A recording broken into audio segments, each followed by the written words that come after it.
Shubor nakaslem jong unongsan Hima.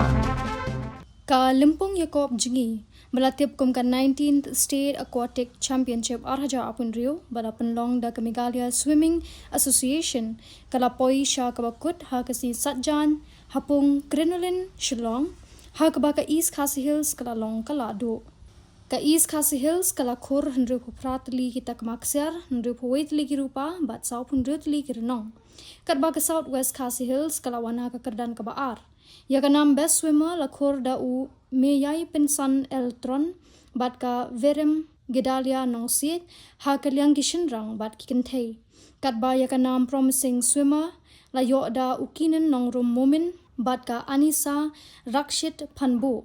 Ha kani ka jingi kop jingi ka ba arsni lawan banishim benta da ki si spotlight pulai ngot kinong jingi ki balawan na keling ki district ka jela lapia ya kani ka jingi kop ha ki santli ki kerdan kata ka sub junior junior bat ka open category ya ki khusnam shabaro kinong job la sam du deputy director katanat ile kai uba paya war nong bri kum ukongsan haringkat u technical director ka Meghalaya Boxing Association uba lari kharpran kum usembut kongsan haringkat ka jinga don lang ki dukhat ka Meghalaya Swimming Association bat kiwei William Sangma, Jennifer Mbai, L. Hannan, Harvard, James Anderson coming off. Please report to the ballroom.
junior girls 15 to 16 years.